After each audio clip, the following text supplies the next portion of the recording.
Pod wane Kisumu gwenge mag Nyaka sub county en ni migawo mar weche maiye to kod arita kwe kotudore kod duol mar Kanise Nyanza mano Nyanza Council of Churches kata NCCK ne obago tiegruok mar neno kaka inyalo konye kedo ne ratiro mar nyathi manyako mosebed kirocho e kinde mathoth ahinya moloyo te gwenge mag Nyanza. En tiegruok mabende koro notim e log tich ma Nyaka mayudore gwenge mago mag Papo Nditi.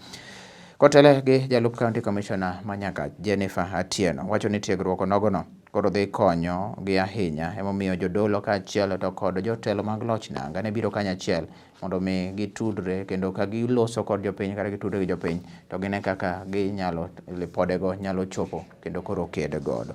Gigolo sieme ne jopiny mabende rocho ratich wakeni e utegi mondo koro luwre kod chike mowinjore. Mikai Jennifer esechego olero ni gikawo chenro mar tiegruogno ka gikete Nyakach kaluwore ni gwenge go rocho ratich joma nyiri osebedo katimore mathoth ahinya. En wach mosir kanyo kod jotelo mag loch nanga kod jodolo manochopo e tiegruok ma kamano. The initial training encompassed training of around 30 SCCs and similar number of clergy.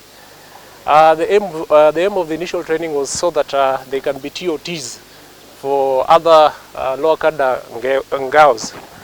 Among the sub-counties that was chosen was Nyakach, and it was chosen because of the needs to address child protection issues that are currently facing this country. As for now, we have done, we are almost completing our 2-day training. We have around 20 chiefs and a similar number of clergy.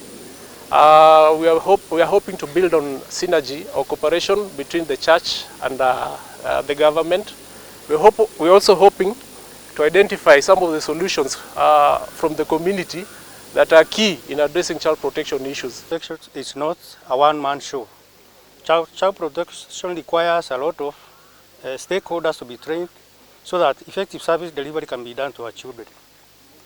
We are also advocating that children be referred back from children homes or CCIs back to families and communities where they are better brought up in a holistic manner. So I want to thank the National Council of Churches of Kenya, NCCK, the Ngao team, and also our vision for making this initiative a success. Today being the second day, I believe that our chiefs and other members have been fully equipped with child protection techniques. And we also advocated that we train, in order for us to give quality service to our children, we should train all the stakeholders who are on board to make this successful. So I believe answered.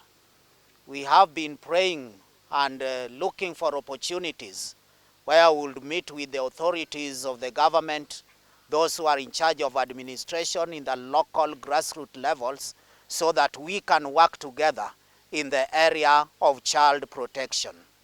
Thanks to the 3 organizations that have worked together in this, and one of them being the World Vision, that just recently made a partnership with the National Council of Churches of Kenya, and the main objective is to address the issues of child protection and child vulnerability in the community, addressing such issues to help bring up children who will become competent members and constructive members of this society.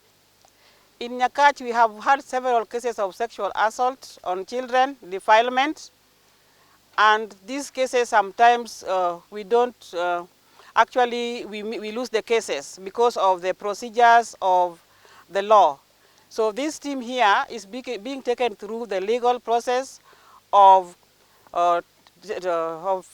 taking to court defilers, people who are in conflict with the law. And the responsibility of the government is to actually secure the evidence when it comes to defilement.